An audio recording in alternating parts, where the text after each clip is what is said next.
everybody. Welcome to the second podcast here at Alexander College, where we discuss game design and all things game design and the games industry. Uh, Essentially, this first episode, well, technically the second one, but post introduction, this first episode I wanted to kind of utilize as a solo episode where we're going to be discussing on a more one-to-one kind of a way what games are and what games design is as a whole. And the reason why I wanted to do this is because I wanted to set up the character or what exactly you should expect from the podcasts moving forward. Of course, you have to remember that after this podcast, there are going to be a lot more podcasts that are solo as well. But I am going to be inviting a lot of guest speakers in order for us to get a different perspective into the games industry via their profession or role within the games industry. I will talk about the next guest that we're going to have, or the first guest that we're going to have in the next podcast, in episode 3, as the last point of today's podcast. So tune in and make sure to stay here. Stay tuned. That's the thing. In order for you to know who exactly it is that I'm going to be inviting, which I am extremely excited from the get-go about his arrival and our discussions, because we have a great chemistry. So I'm very excited for that. So for episode 2 of game design at Alexander College podcasts, we are going to be discussing, first and foremost, a very simple yet multi-layered question.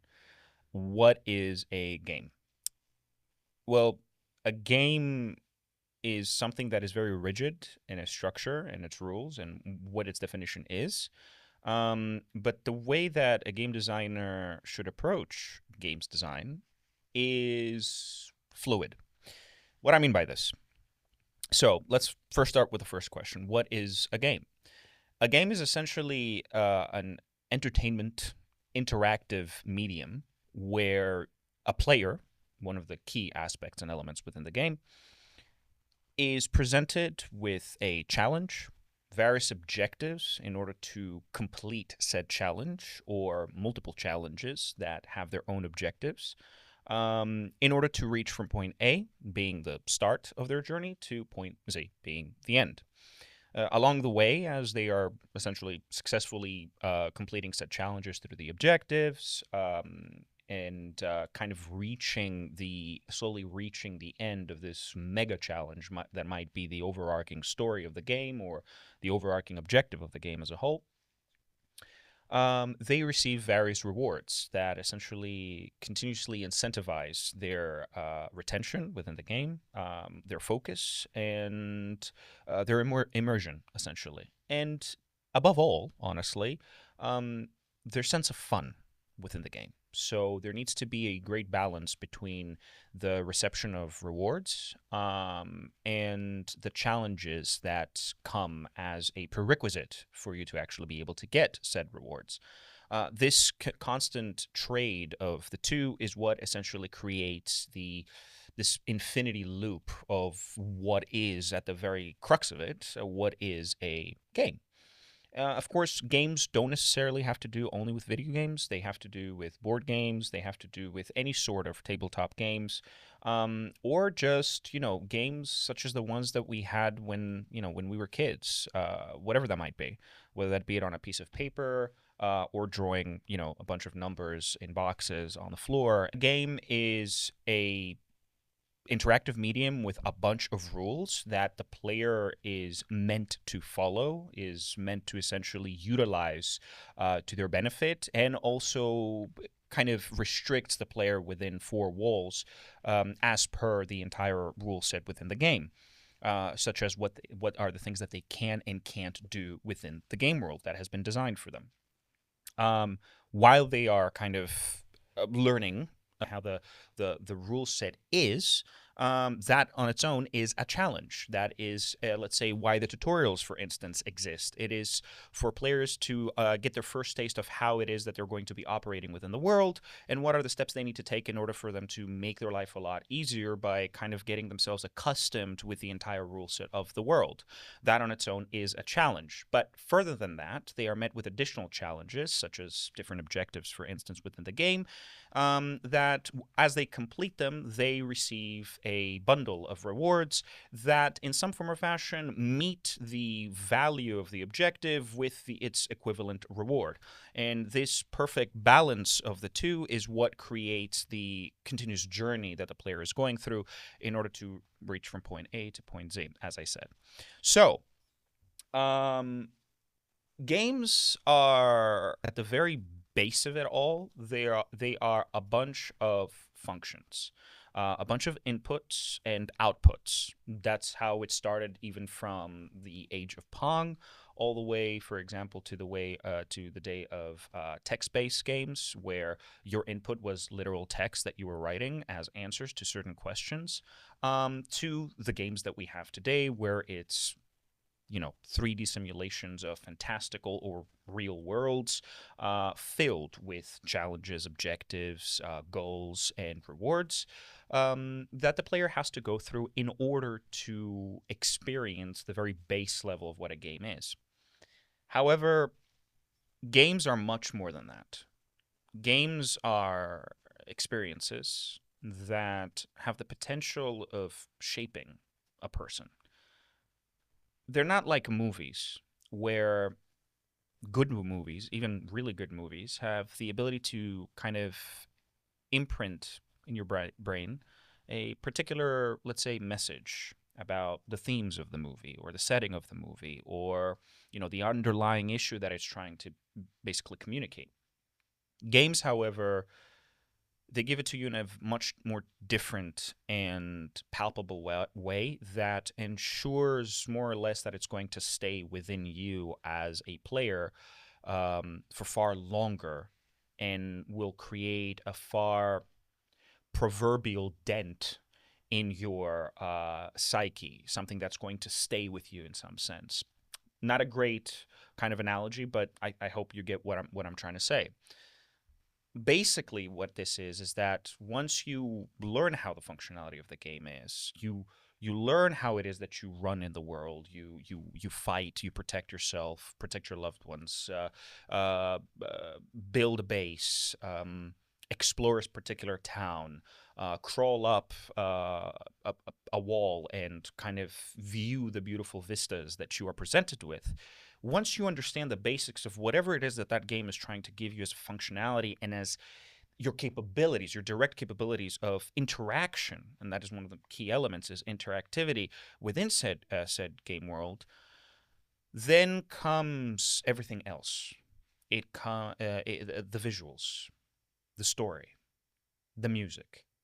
All of these things combine in order to give you this sense of unparalleled immersion that once you reach it, any sort of story, no matter how complicated, has the capability of becoming highly understandable, provided, of course, that the narrative design is correct, but we'll get into that, to the point where you start to feel as if you're one of the denizens of that particular world that you are playing. You understand the ins and outs, the layer of rules that is beyond player to world interactivity. It's the layer of rules that exist to kind of help you understand how this world works when you're not there.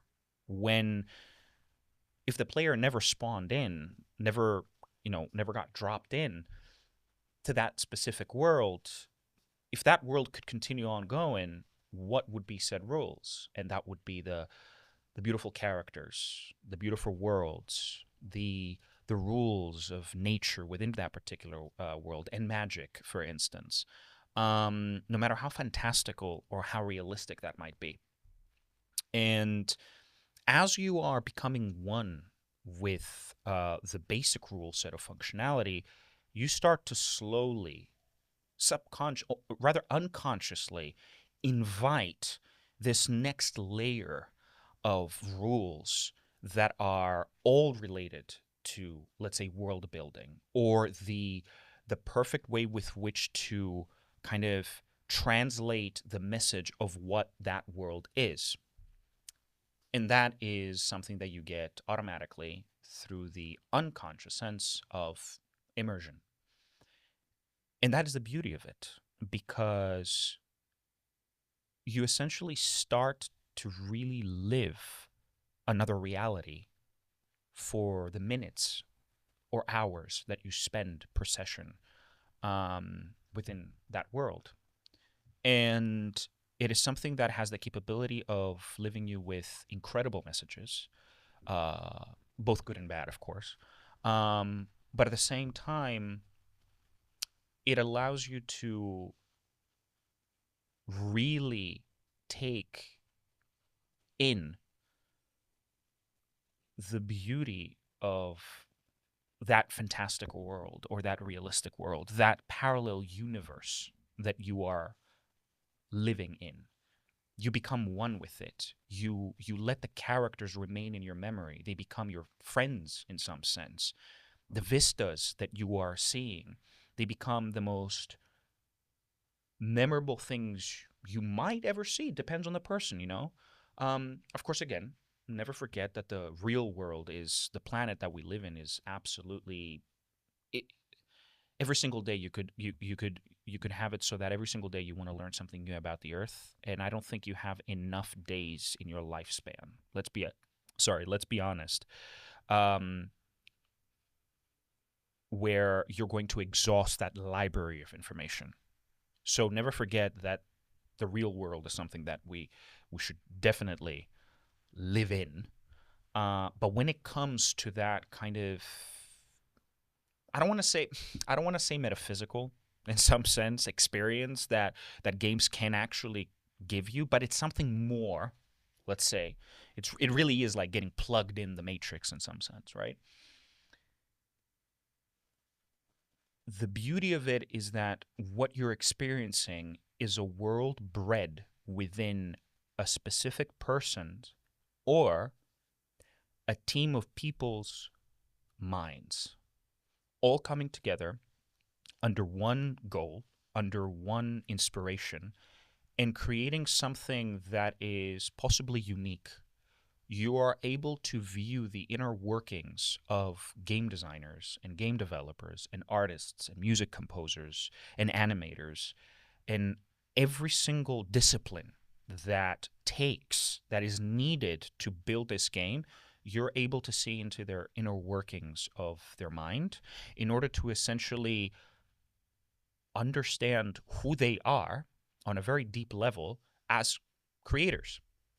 Granted, most players do not go through that process, but it goes to show that there is a underlying huge layer of exploration when it comes to designer to games relationship, and that players are able to learn a lot more about the creators through their creation uh, if they put the time to do that. So, if for anyone who wants to, for example, to is a huge fan of a particular game designer, game developer, game director, et cetera, seeing what they've created can tell you a lot about who they are as creators and what you could expect from the games moving forward, from their games moving forward. A very good example for instance, is Miyazaki, who has made the entire Souls-like genre. And you really know what types of games you're going to be expecting moving forward with each installment released.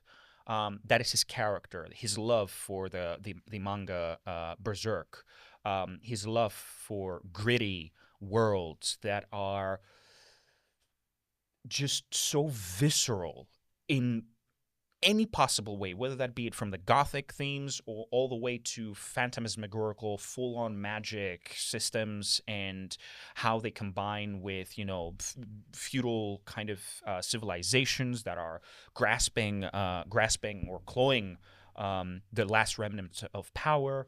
It's absolutely incredible the level of depth that you can kind of realize uh, um, just by understanding what the game you're playing is. Having an online game doesn't necessarily have, depending on how it's designed, doesn't necessarily, for example, Marvel Rivals, Fortnite, games that essentially are session based. You're expected to play 20 minutes and then for one game and then leave, and that was just one session with your friends competitively. Doesn't matter. The point is that even session based, the idea there is that your experience isn't so much so predominantly, let's say, in stories as much as the networking aspect, the socialization aspect, the ability to have fun and make memories outside of the basic functions rule sets that we said, outside of the rule sets of the world that come in and layer everything, but it's also the additional layer that is introduced there where it is the social aspect of it, the memories you make with your friends, the funny moments that you went through, the difficult moments that you went through, the trials and tribulations, the successes and victories, the times you screamed at your friends versus the times you cried because of how relieved you were that you managed to actually do this, and there were tears of happiness or whatnot. It's there are so many layers that make up what a game today is, as you can see. So, to recap, functionality, rule sets, challenges, objectives, goals, and rewards are one aspect of it that you slowly understand and you get into things. But as you're doing that, the rule set behind the scenes starts to kind of seep in and code everything in a glossy experience that can really create a incredible, memorable kind of footprint in your memory. And that is something that a lot of us have felt throughout the years with various games that we've played. I felt that specific way when I first played Metroid Fusion for the first time in 2002, which remains my number one favorite game and one of the big reasons why I became a game designer.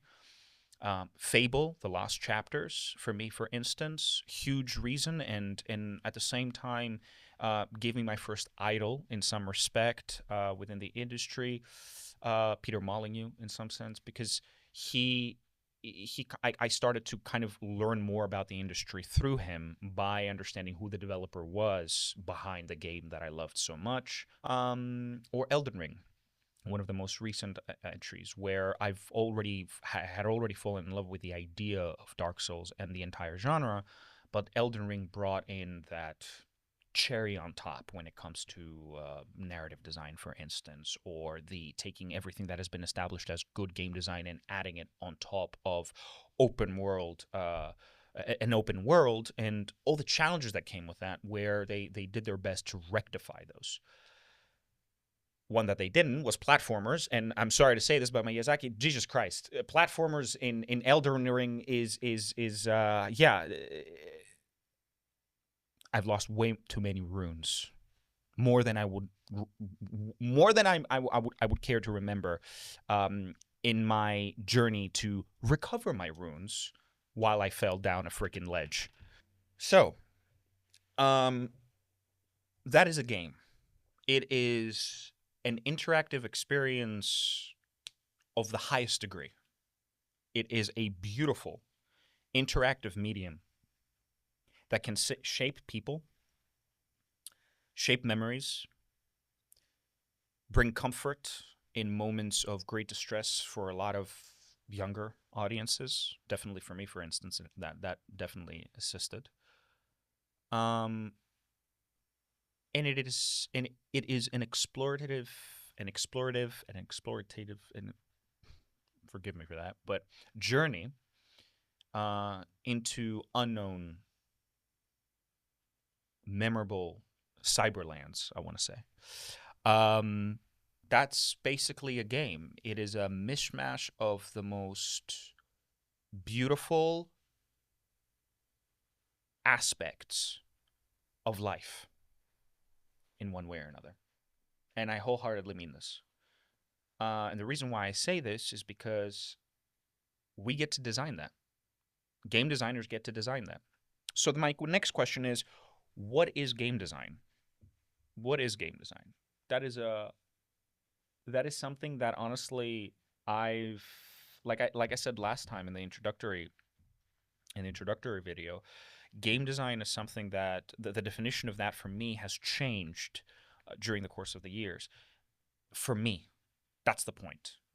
I'll get to it, but you'll understand what I mean. So a game designer in my point of view is that we predominantly focus on a very basic level. We focus on the first aspect that we spoke about. We focus on functionality, the rule set, the challenges, the objectives, um, all of the nook and crannies where mechanics exist within the functionality, the capabilities of the player within the world, the interactivity between player and world to player, the action and reaction between the two uh, parties. And the way that we do that is with the most boring sounding, I'll be honest with you, boring sounding method that probably exists. But once you delve deeper into it, you understand its true nature. And that is documentation. A lot of documentation.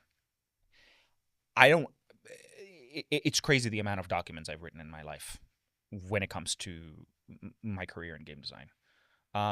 It it's it's an awful amount of words and symbols. But what is interesting here is that I completely understand if someone who wanted to start game design, they were intimidated by the idea that there is a lot of documenting to do, a lot of writing, a lot of typing away. It might feel like you are a writer, and that's exactly what you are. At the end of the day, you are a writer on a very technical level. So you're not going to say, for example, why this particular character is the way that they are. That could happen. That could happen should you choose to also include the background of this character, both from a visuals and a narrative standpoint, just so you understand holistically who that character is. But if you want to be let's say, a purist game designer in that sense, you're going to think of how does that character move? What are the inputs that I need to put in order for them to move? Do I put the arrows right or left? Do I put it up or down? Does it matter how much pressure I do I put to the buttons? If I put lesser pressure, does this mean that they walk versus running? And if I put full pressure, does this mean they start to run? Do I have to put an additional input in order to engage running? How does the character fight? How does the character, do any sort of close combat attacks or, pull out a ranged weapon and shoot a bullet from afar? How do I cast spells? How do I interact with the world? How do I pick up an item? How do I examine said item? Um, is there information about that particular item that I can access through some sort of an inventory that has been designed by game designers that completely kind of lists and categorizes all of the items that I've collected in my world? Everything that has to do with functionality is what we do. And in order to do that, we have to write it down. First and foremost, documentation is key. Now, yes, again, it can 100% sound incredibly intimidating, but it's important to understand that through practice, not theory, in no form or fashion is theory going to help you here. Practice, understanding the ways with which are best efficient for you as a game designer, the things that you're most interested about. And that goes back to what I had said last time. Do not be afraid to reflect on the on your past, on your memories, on the experiences that you've had in life, and reflect on these. Take the gist of them, understand who they make you as a designer or as a person first and foremost, and allow that to guide you in the way that you design a game. Understand that certain themes might allow you to come up with interesting game design ideas, meaning particular mechanics in the game, particular way to use a specific resource, such as mana or stamina or energy, how you particularly believe that, interacting with the world should be based on specific themes that you might have experienced in life. All these kinds of things shape a different game designer, and each game designer has their own methodologies of designing game. And conceptualizing a game, because everything that makes them a professional, makes them who they are, plays into what it is that they can make. Now, you can only achieve this documentation level through constant practice, understanding what areas you need to be more efficient with, what areas are rough and they require better, let's say, polish in order for them to be more kind of flowy for you as a designer. And also the ways with which design technically. What I mean by that is that you might also come across throughout your game design, like, career, a lot of people that are going to come to you and they're going to say maybe you should be focusing a little bit there in order to understand how you should be writing this part. Maybe you should be thinking a little bit further how you would break this section within the game, this idea. For example, let me give you an example. I remember back in the day where when my understanding of game design was all about taking into consideration all the arts, which is not the case. A game designer is basically like an architect of functionality. So we are making schematics like architects, blueprints, these documents that I told you about, that allow us to understand in words and possibly flowcharts and different kind of visuals that you might be creating, such with software such as Lucidchart, for instance, or Figma, how you do certain things. So I remember my first ever mentor that I mentioned last time as well. His name was Eugene Bratkov, and an excellent man, excellent through and through. Till this day, one of my favorite people on the planet. He basically told me to think kind of beyond the idea of the visual and of the why and of the how, and think of the what. Um,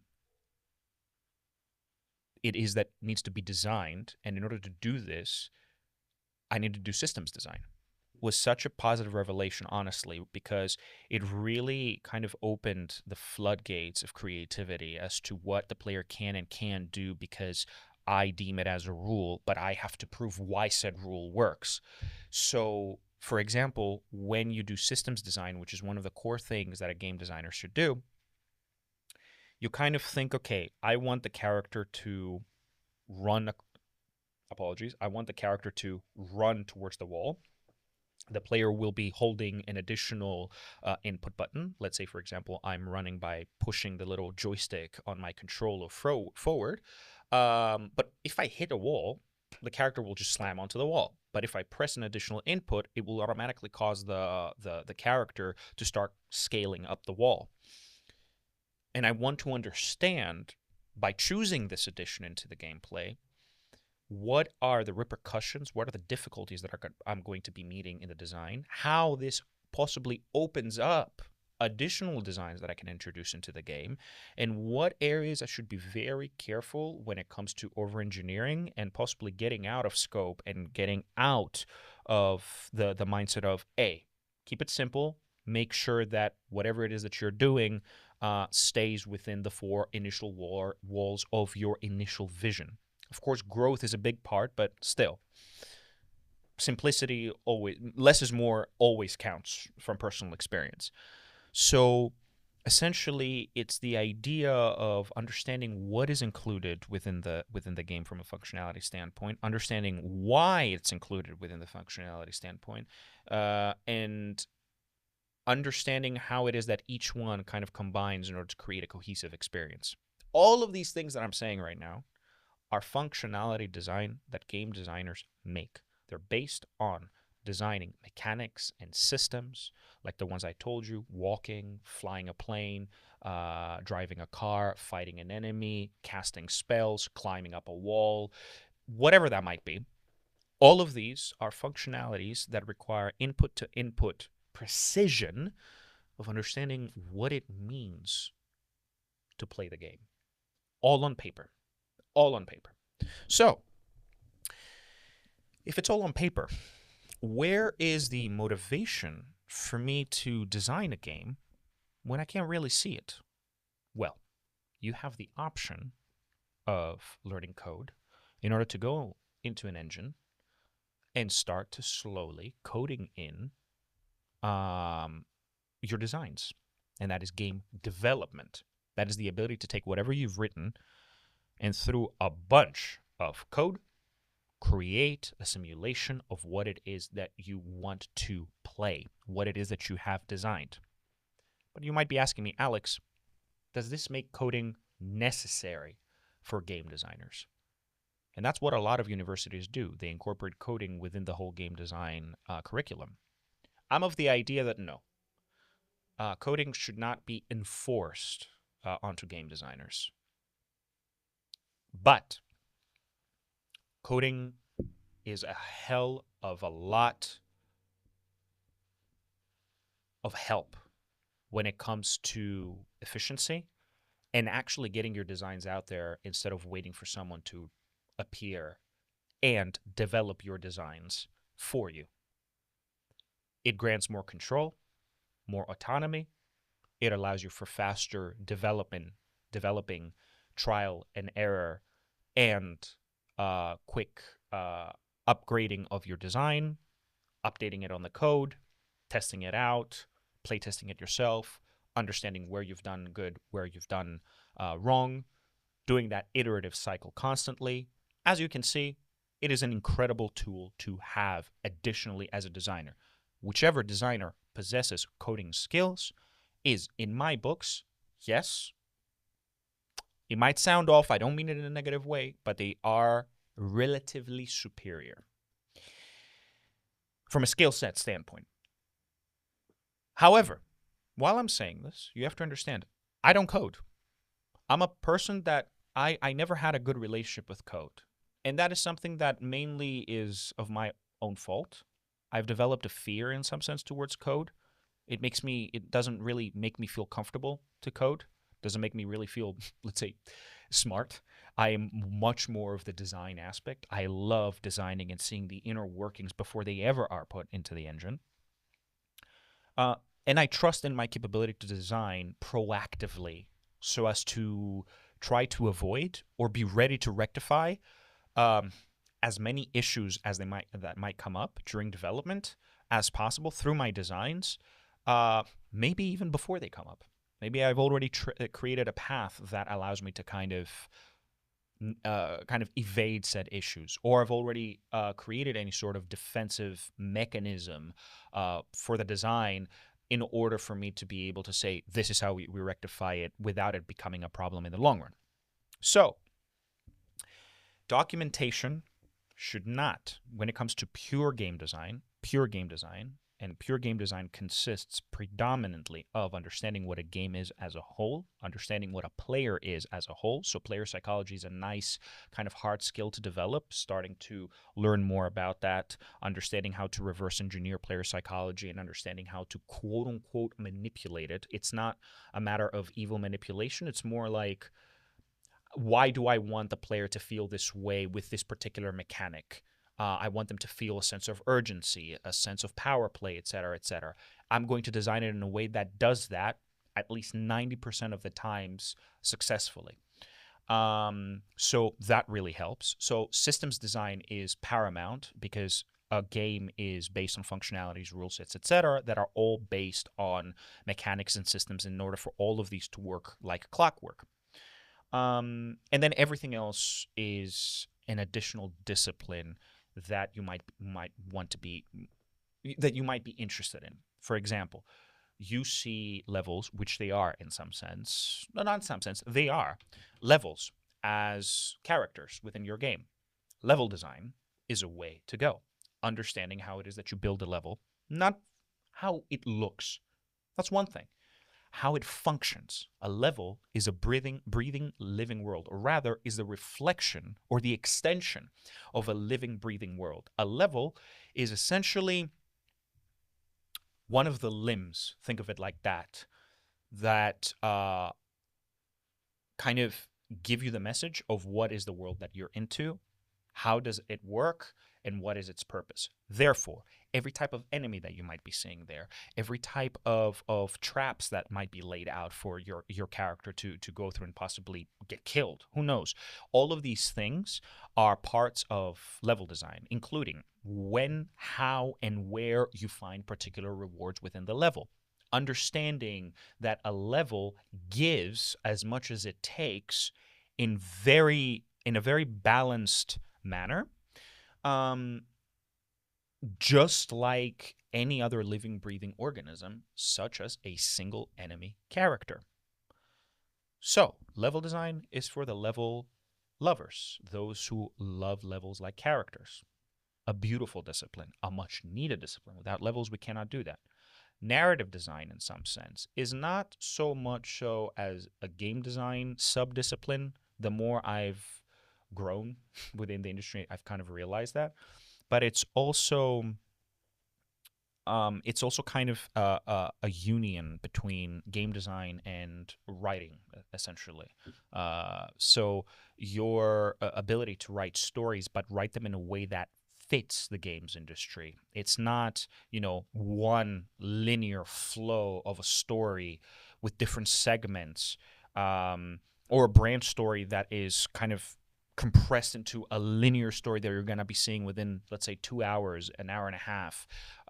It's not that. It narrative design basically is taking into account game design, and understanding of writing principles, writes a good story, and then understands how, when, and where is the most opportune moments in which to open up those little pockets in the game and throw in some narrative information in there as effectively as possible so that the players don't break their immersion, learn more about the game they're involved in, and essentially continue on falling in love with the story that they're being told, the world that they are slowly becoming denizens, like we said earlier, to, and so on and so forth. And I personally, I'm a game and narrative designer. I always loved games. I always loved interactive stories. I always loved stories as a whole.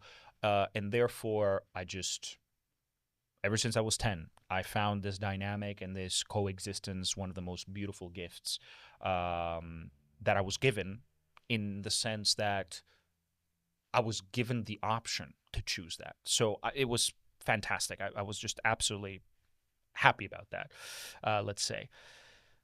Never looked back, never regret it. I would never do anything else other than game and narrative design in my life. It is I was born for this. I legitimately believe that. So, um, at the end of the day, what is important to remember is that game design is, at the very basic level, uh, functionality design, rule set design, objectives, goals, challenges, and rewards design, um, that is being given to the rest of the team, or is your way with which to kind of put it down is on a piece of paper, documentation upon documentation, blueprints and schematics similar to an architect, that you can either yourself, should you choose to do coding as an additional discipline, put it into the engine and start testing out your designs and seeing the goods, the bads, and the uglies, and make the necessary decisions in order to rectify issues and to make your overall experience better, or give it to someone else who will develop it for you. Where essentially communication is paramount. In the games industry, we are all considered introverts. When it comes to game design, introversion, in my experience, is not good. Introversion means capability of communicating your idea, communicating your thoughts, communicating your messages, communicating your designs with the rest of the team, with your artists, your sound designers, your music composers, your level designers, your game developers. Any discipline within the team requires great transparent communication. Game designers require that soft skill 100%. I'm adamant about that particular case. Any addition of disciplines, whether that be level design, narrative design, character design, uh, uh, and so on and so forth, is up to the game designer should they wish to specialize to a particular discipline or a particular set of systems. For example, there are those who love to design combat systems. So you will see a lot of combat system designers out there, um, either whether it's roles that are being asked to be filled in by those particular specialists or game designers who want to go into that area. Or you will just see roles of people that they say themselves that in a particular title, they are the combat system game designer or designer. So these are choices. Think of it as as a modular Lego castle, and you choose what towers. No, let's go a little bit hardcore. Let's go to the fans of Lego, the real fans of Lego. No copyrights, please. Just I'm just a huge fan. Bionicles, right? Bionicles were these Lego robotic kind of masterpieces that you could build. Um, and essentially, what you could do is you could pick them apart and you can build them the way that you want. They were very modular. It was up to your kind of creativity. People still do that. There are a lot of, I think they're called mocks or mock-ups, if I'm not mistaken, of videos of people utilizing a bunch of Bionicle pieces that they possess in order to build their own version. So the idea is the same with game design. Game design is like a Bionicle robot. It's a bunch of pieces that you can choose which ones you're going to combine together, but it always starts with a central piece. That central piece, for example, in this particular case, being game design itself, as a systems designer, being able to understand the functionality and the rules and all the things that we discussed on a very deep level, and then you branch outwards. Should you want to apply said rules and understanding and thinking to narrative design, go narrative design. Should you do that beyond characters and go for levels, go for level design. Should you wish to just be additionally have the capability of having coding, get that discipline into your entire capabilities list. Up to you. It is a modular, beautiful, fantastic uh, profession that requires practice above theory every single step of the way. And that's why I'm saying documentations might look incredibly intimidating, but they become second nature. It is incredible how fast you will begin to write documents of however many pages long. Could be 20, could be 60, could be 120. With such speed, efficiency, and an understanding of what it is that you're writing while you're writing it, and having already written it, that you can already see the chain of the next lines that you're going to be writing. You can visualize your game right in front of your eyes as you lose yourself when you write a document of game design, a game design document, a GDD, as we call it. It is such a beautiful process. For me, it gives me, I assume, the same kind of motivation, fuel, amazement, wonder, sense of wonder, and love for my craft. This process that I go through every single time I sit to do game design. As much as I believe, as much as an artist, going through the process of drawing a specific character or a specific landscape and seeing the final result. For me, I can already see the result in my own mind, in my visuals. It's my vision. It's understanding how the world works. Because of this sense of control, it is important to remember not to become the only one who's capable of controlling that. There's a lot of times when a lot of people don't want their designs touched. Don't do that. Communicate. Allow your designs to be affected by other perspectives, other professionals, other hands, in order for them to possibly become better versions of themselves, because it is important to remember that the more you work on a particular document and you're immersed in it and you love it and you can see the game and it's like you're playing the game and you can feel it, you can feel every single emotion the player is going through as you're writing it, it is important to remember that the more time you spend on that and the more you lose yourself in that, the more you are unable to see the mistakes you've made in your design. You need other people to give you feedback, to judge it, to criticize it, to sleep on it, and come to you with constructive criticism as to where you've done some mistakes, because there will be mistakes, 1,000,000%. Every game designer makes mistakes. There's no such thing as a perfect game designer. Nothing like that. Otherwise, it wouldn't be fun.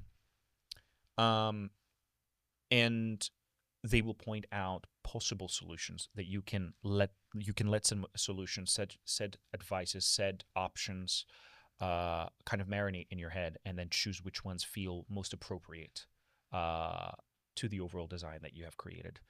So yeah, it is a dangerous game of losing yourself, becoming possessive, not thinking that there is other perspectives, and in the end, so that you need to have a great balance between that. And that's where communication further reinforces my statement earlier that it's an important aspect, is that you need to allow yourself to communicate transparently with the rest of the people that are around you in order to ensure that the design that you have fallen in love with, not only do they fall in love with it, but is also accessible by all, and is also accessible by all in an attempt from within the team in an attempt to make it better. And always feel and always know that if you're working together under a specific goal, one of the primary goals of that process is success of that particular design, and therefore the game that is going to be developed. Communication, transparent communication.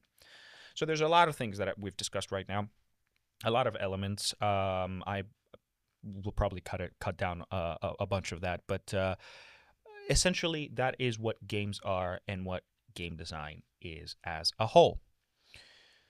Make documentation your second nature. That is the first point. Understand that just like writers, you need to spend hours on end per day in order to craft that capability of getting into that flow of writing designs the same way that a writer would write a story, an understanding of how their world works through more elaborate, let's say, scripts.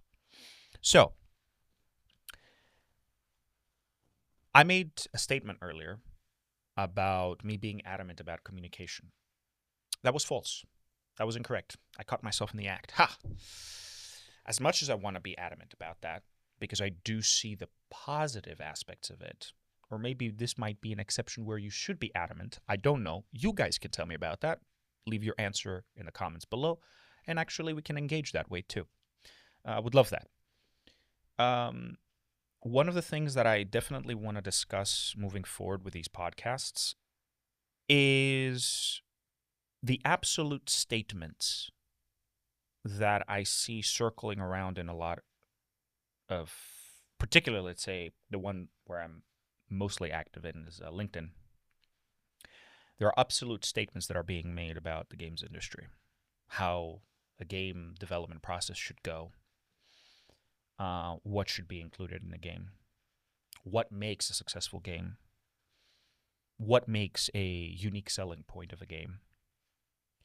And the way these messages are structured, and usually they're created by executives with decades of experience, who for some reason believe that that is the their word is law in some sense, or they're at least, saying what it is that they're saying with the confidence that where once you sense it, you can only surmise that they believe that their word is law. I might be wrong, 100%. But I don't feel like I'm wrong reading their posts. And we will be going through some of these posts moving forward, and we're going to be analyzing them. Those are going to be certain segments within the podcast that we're going to be going through. And I'm very excited to show those. But the idea is that they are usually making absolute statements as to how certain things within the industry should be.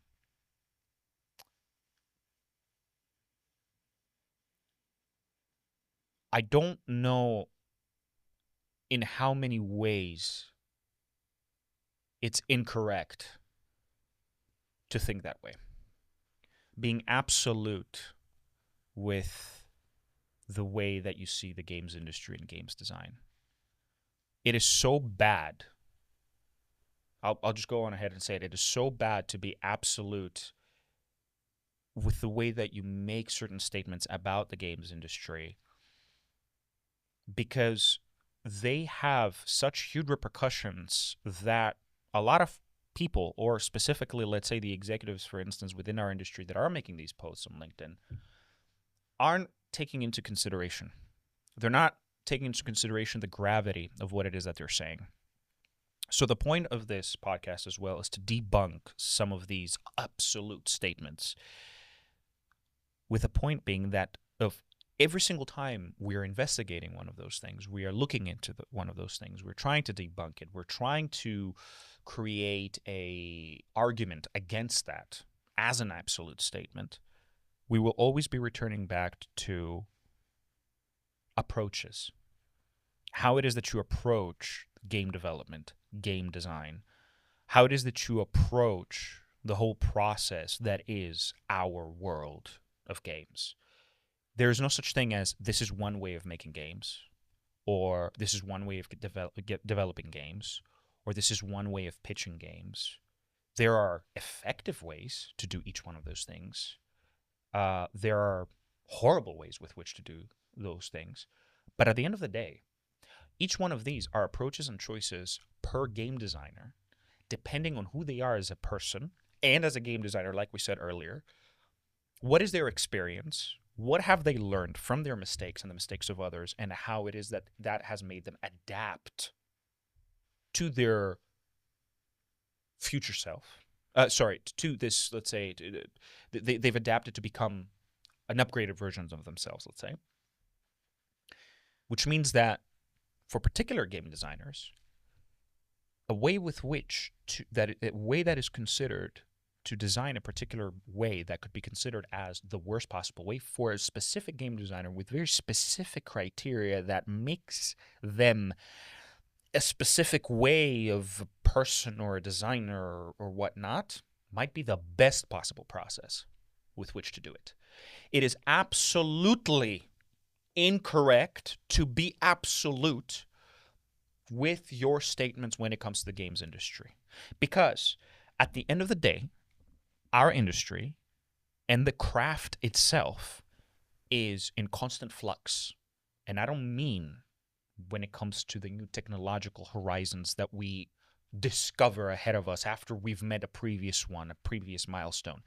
I don't mean about these external forces that affect en masse trends and new ways of thinking about games, et cetera, et cetera. I'm thinking about methodologies and what it means for each designer to find their own efficient and personal level and personal method of designing their interactive, memorable experience that is a game. The industry and the craft is in constant flux because every single day, people have the capability of coming up with their own personal methodologies that they don't publish, they don't inform others, and that's fine. That's totally fine. It's their personal little formula that works for them. Totally fine. I have my own. That's how it works. It's okay. It's always good to publicize in order to kind of allow for that library to kind of expand, but it's not necessary. It's okay. But these methodologies, if they became public, then you would really see the wealth and the breadth of possible ways with which to do game design. And whether it's public information or whether it's the fact that we, let's say, have 20 game designers and each one has their own way of making a game, someone at some point will start to realize certain things without that method being public and start to adapt it and meld it into their own methods, meaning that not only have they made this something that is recognizable as a method of a previous game designer, but they're further mutating it into their own way of designing. Of course, there are methodologies that are like templates that you can follow, but always these methodologies always bend to who the game designer is as a whole.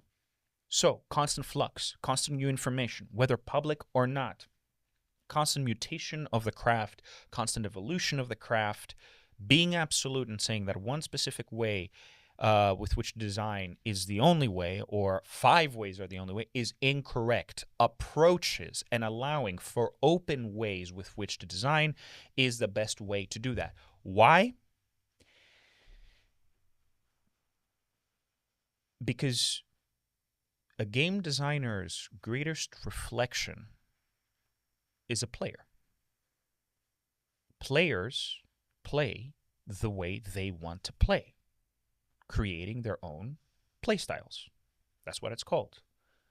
Allowing players to have their own play styles means that they can feel distinct within the world and within the world of rules and the 4 walls that the designer has built in order for them to feel like they are playing with their own flow, with their own efficiency, with their own way of fun, level of fun. And why is that the reflection of game designer? Because game designers, their methodology of game designing is a play style.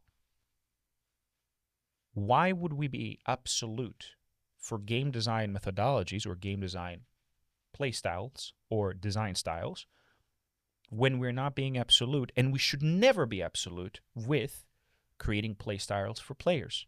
That is fluid, and it's fluid because even within the four walls that we are building, players always find a way with which to break the rules, bypass them, um, kind of use them to their own benefit, abuse them, and so on and so forth.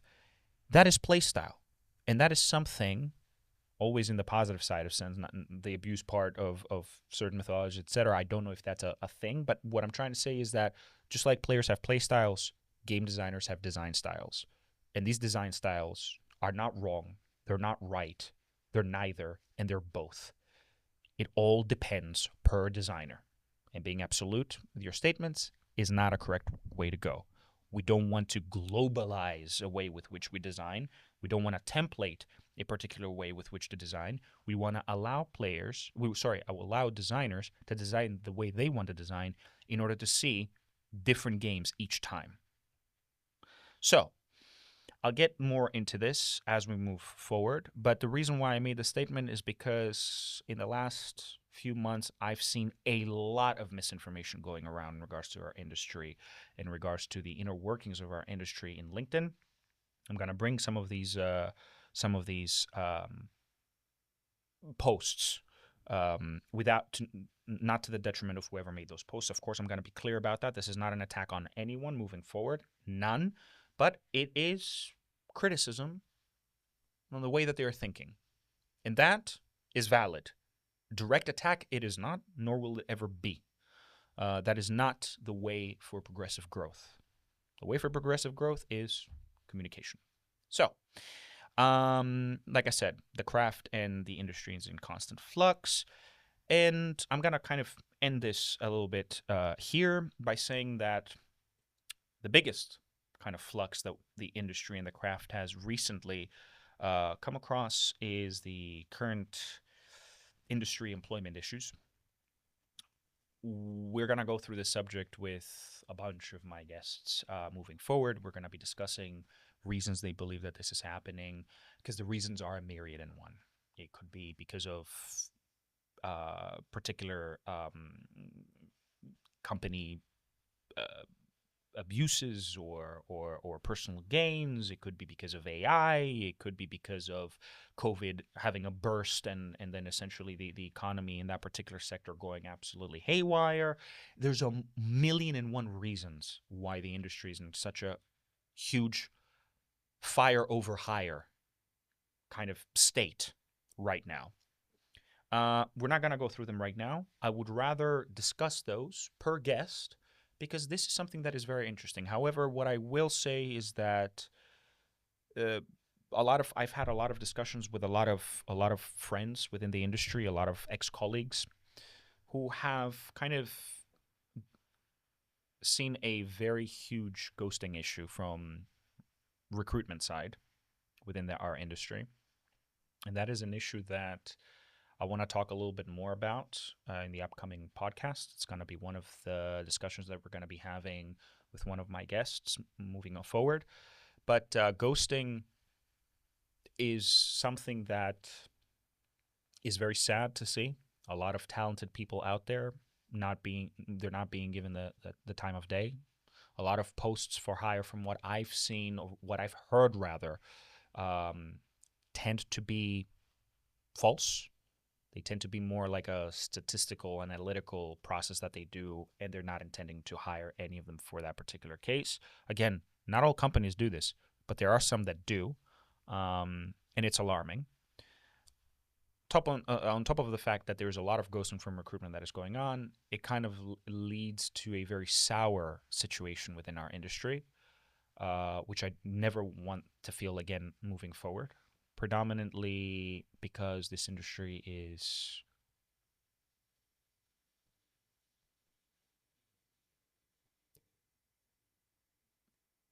it's near perfect, including all of its shining and daunting imperfections. It is so perfect that even if the imperfections grew worse, I would still do my best to fix them because I love this industry. And every single person who's in this industry loves this industry. And they will do their damnedest in order to make sure that it moves forward. So to hear a lot of them, not be given the time of day and be shut out is heartbreaking. So saturation in these roles is frightening. And frankly, I have zero clue as to what the solution to that is. I don't know. I'm not good with those things. But I just wanted to bring some awareness moving forward to that. And I hope that we do manage to solve the issue moving forward, because this industry deserves only upwards flourishes. It is... Yeah. So, last two things that I wanted to do is, first of all, ask for have a small little request from you guys. If you have any questions that you would like to ask me directly about game design, about the games industry, about the ins and outs of a game, ask me about what my favorite game is, or share what your favorite game is. Break it down with me, and we can actually discuss about why a particular game is so great. One of which, by the way, is Elden Ring, predominantly from a narrative standpoint. I want to discuss it, and my favorite character within the game. I won't spoil it, but I don't know if a lot of you will be happy about my answer. But I will do my damnedest to explain why I believe they are probably my favorite character in the game. But yeah, let's have that dynamic. If you have any questions, feel free to ask me, and I will answer them in the next podcast. But yeah, thank you for anyone who will leave questions. I really appreciate that, and they will also help me with building content for you guys during the podcasts. Last but not least, a small little introduction of my first guest for episode 3 that we're going to have very soon, and that is Julian Kenning.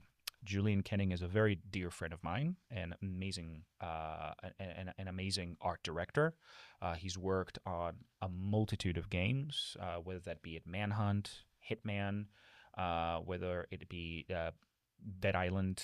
And he's worked on in many different companies, many great companies, whether that be at Wargaming here in Cyprus, Rockstar, whether that be at IO Interactive, and all of these incredible companies out there. So he has a lot of experience within the industry and a lot of insight when it comes to the visual arts within the games industry. And I can't wait to actually discuss this area with him, as well as some other areas, such as the impact of AI in his area, in his discipline within the games industry, and beyond. So, stay tuned for podcast number 3 with Julian Kenning, coming very soon after this one. So yeah, I'm very excited. Bye-bye. Thank you for coming. Thank you for tuning in. See you soon.